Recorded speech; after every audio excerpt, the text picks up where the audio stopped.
Tu dois arrêter de te concentrer sur l'argent. Ça, c'est vraiment quelque chose qu'il faut arrêter de faire. Quand je dis ça comme ça, tu vas me dire, ouais, Aniel, toi-même, tu es là, tu es le business. Tu me dis de ne pas me concentrer sur l'argent, mais tu vas comprendre pourquoi je te parle de ça dans cette vidéo-ci. Parce que j'ai discuté encore ce week-end avec l'un de mes amis. Et donc, on parlait comme ça, en fait, voilà, des compétences qu'il faut lorsque tu postules ou même lorsque tu fais le business. Et moi, quand je disais non, il ne faut pas se concentrer sur l'argent parce que beaucoup trop de personnes regardent souvent seulement, par exemple, imagine que tu veux changer de boulot, tu postules un nouveau poste, qu'est-ce que tu regardes en premier lieu? Tu regardes l'argent, tu regardes le salaire qui va être payé, tu regardes, etc. Et pareil pour le business, je te lance le business parce que tu veux générer plus de revenus, etc. etc. Bon, je ne veux pas vous dire de ne pas chercher l'argent, mais en gros, c'est la chose sur laquelle il ne faut pas se focaliser, surtout si tu as l'ambition d'aller plus loin.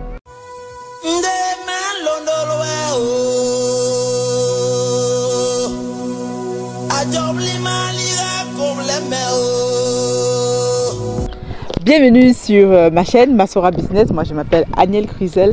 Je suis ingénieur logiciel et entrepreneur. Sur cette chaîne, en fait, moi je te partage tout simplement mon expérience dans l'agri-business, spécialement au pays avec notre projet phare Africa Food Industries. Et ici en France, on investit dans le digital, e-commerce avec nos boutiques Amazon, eBay et autre chose qui est en train d'arriver par... je t'en parlerai plus tard. Mais en gros, dans cette vidéo, je vais te parler de l'importance de ne pas se concentrer sur la recherche de l'argent. Surtout si tu es entrepreneur comme moi, tu vas me dire, c'est paradoxal, la vie qui parle tout le temps d'argent, comment générer plus de revenus. Mais en fait, la chose qu'il faut savoir, c'est qu'il faut se concentrer non pas sur l'argent, mais sur la valeur que tu vas apporter aux autres. Donc imagine-toi, c'est pareil que tu sois entrepreneur ou pas. Par exemple, si tu veux postuler un boulot, par exemple, au lieu plus de regarder, bon, tu vas me dire, moi parfois je regarde plus la fiche de paye, mais au fur et à mesure, je me suis rendu compte que au fur et à mesure de mes expériences, tu sais que moi je travaille comme ingénieur logiciel et donc je suis amenée en gros à changer de travail une fois au moins tous les ans, tous les 2 ans par exemple, quand je fais une mission qui dure longuement. C'est aussi parce que moi aussi j'aime beaucoup changer, j'aime apprendre de nouvelles choses. Et donc cette caractéristique là, le fait de vouloir toujours apprendre de nouvelles choses est intéressante parce que moi tu vas me voir, je n'ai pas peur d'aller dans un domaine que je ne comprends pas, que je ne connais pas, parce que je me dis je vais apprendre. Et donc c'est une qualité alors qu'il faut regarder maintenant au fur et à mesure. Lorsqu'on me propose des postes par exemple pour changer, là par exemple je regarde les postes, tout ça, en freelance justement. Et lorsque je veux changer, en fait je regarde, voilà, est-ce que les compétences qui y sont, est-ce que je vais apprendre des choses, est-ce que je vais apporter une plus-value à cette mission là, etc. Et donc c'est aussi pareil, la même chose que tu dois faire lorsque tu fais du business. Parce que lorsqu'on fait du business et qu'on se concentre uniquement sur l'argent, sur, je sais pas moi, générer plus de revenus, faire des ventes, etc. Je vais te raconter quelques anecdotes comme ça, moi qui ont fait en sorte que, déjà au tout début, quand moi je me suis lancée dans le business et que j'ai commencé à vendre des produits, je voulais vraiment faire des choses différemment. Parce que au lieu de se concentrer sur, on va dire, la quantité de produits ou le nombre de ventes que tu fais tous les jours, déjà il faut travailler déjà sur la qualité du produit. Voilà, que ce soit un produit remarquable, même si tu as la concurrence, ton produit sort de l'ordinaire. Quand les personnes achètent ton produit, ils sentent qu'ici il y a du travail. Moi, je ne suis pas en fait focalisée sur par exemple le nombre de produits que je vends tous les jours. Je peux vendre 2, 3, 4 produits tous les jours, mais ce que je regarde le plus, ce sont les retours, ce sont les reviews, ce sont les retours clients. Et donc c'est la chose la plus importante que tu dois regarder quand tu fais du business, parce que les retours clients vont tout simplement que de te dire en fait qu'est-ce que les gens pensent de ton produit, est-ce qu'ils sont contents, est-ce qu'il y a des choses à améliorer. Et moi chaque fois en fait je regarde toujours les retours clients par exemple sur Amazon, et après en fonction de ces retours clients, donc je vais revenir vers mon fournisseur et je vais lui dire par exemple, et sur ce produit là, où je lui envoie carrément en fait la liste la page où il y a les reviews, et je lui dis sur ces produits là, regarde les retours qu'il y a, c'est pas bon, est-ce qu'on peut améliorer telle ou telle chose. Donc c'est un peu ce qu'il faut faire. Et deuxième chose, en fait, il faut aussi se concentrer sur le fait d'apporter de la valeur aux autres. Par exemple, pour ceux qui vendent des services, des formations, par exemple, je vais lancer bientôt dans le business des formations. En gros, dans le business des formations, ce qu'il faut à tout prix maîtriser, en gros, c'est la promesse que tu fais à tes clients. Donc c'est pour ça que tu as des formations qui coûtent 2000 euros, d'autres 3000 euros, d'autres 100 euros. Et généralement on dit que c'est cher et tout, mais en fait la notion de cher dépend juste en fait du niveau dans lequel tu te trouves. Peut-être que tu n'es pas la cible de cette formation là. C'est pareil pour les produits. Moi, les produits que je vends sur Amazon ne sont pas les produits on va dire, accessibles à tout le monde, parce que je me suis mise sur une gamme de prix.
Tu vas te dire waouh, pourquoi je n'ai pas pensé à ça, et ça permet donc de pouvoir aller plus loin. Mais généralement c'est que les personnes n'aiment pas faire les filtres parce que soit ils ont un ego trop dimensionné, ou alors se disent que voilà, je sais tout, je ne peux pas, voilà, mon truc est très bien. Non, il faut toujours dire que ton business, ce que tu fais peut toujours être amélioré.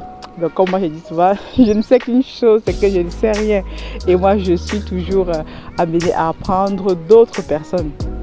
Donc si tu as ton business, ou alors même dans ta vie de tous les jours, tu ne te concentres pas seulement sur l'argent, parce qu'on avait dit que toi tu dis aux gens de ne pas se concentrer sur l'argent et toi-même tu fais les business à gauche et à droite.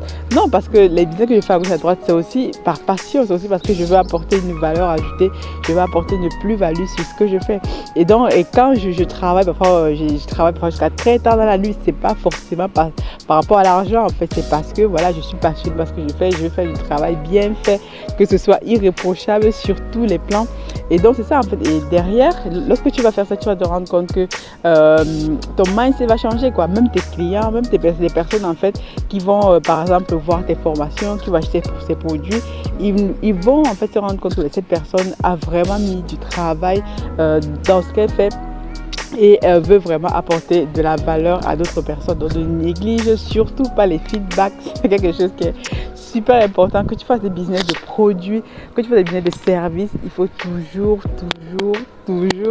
regarder l'expérience du client. Parce qu'en gros, il faut dire que le client, c'est en gros, c'est, comment je l'appelle ça, c'est ta source, quoi. Si ton client n'est pas content, imagine, voilà, tu as ton business, tu as tes clients en fait qui ne sont pas contents de tes produits, comment tu vas faire? Je veux dire, c'est la première personne, ce sont les premières personnes qui doivent être satisfaits de ton client.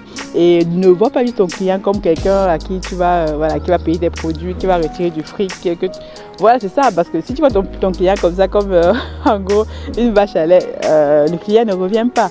Mais par contre, si tu regardes ton client comme voilà, quelqu'un à qui je peux apporter de la valeur, quelqu'un à qui voilà, je peux l'aider à résoudre un problème dans sa vie, quel que soit ce qu'il a à travers ton produit ou ton service. Et donc là, ton mindset va changer, parce que voilà, ton client, tu vas prendre de tes nouvelles parfois, tu vas lui demander si est-ce que ton produit, si tu peux communiquer avec lui, si ton produit voilà, lui a aidé réellement dans son problème, ou ta formation, ou ton service par exemple.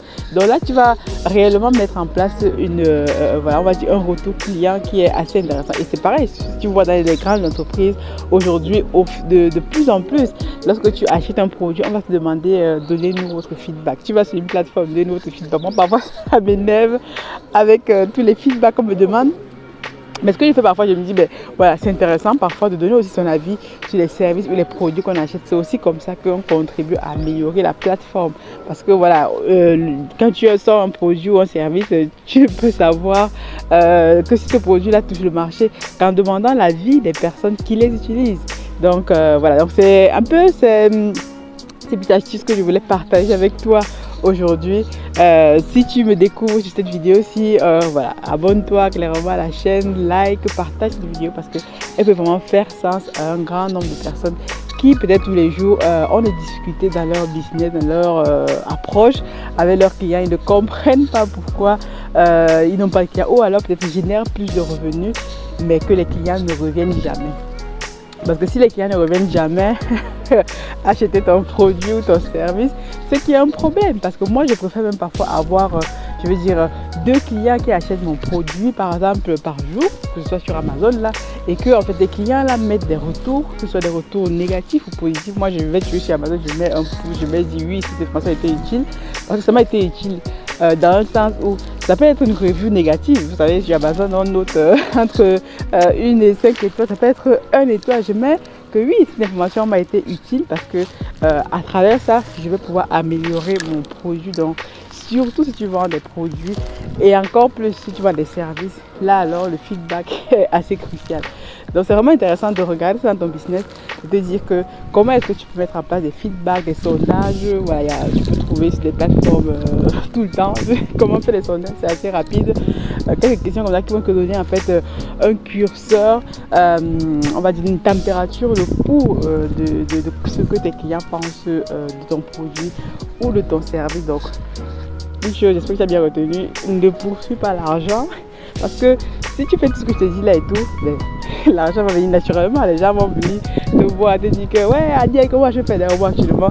J'ai déjà voilà qui me demandent déjà comment est-ce que je peux faire pour rejoindre ta formation Amazon. Je te dis que je suis en train de préparer cette formation là. Elle n'est pas encore prête, mais j'ai déjà des gens qui sont déjà prêtes à le faire. Mais comme je disais avant, je vais prendre quelques personnes et ces personnes là vont vraiment bénéficier d'une formation de qualité. Je vais prendre 2 ou 3 personnes, mais aller jusqu'au bout de ces personnes, avoir des résultats que de prendre 10 000 personnes et après tu as fait de l'argent, mais derrière le feedback est assez médiocre. Voilà parce que je voulais partager avec toi aujourd'hui. Dis-moi ce que tu penses de cette vidéo, partage-la si elle fait sens à des personnes ou à toi-même. On se dit donc à très bientôt pour une nouvelle vidéo.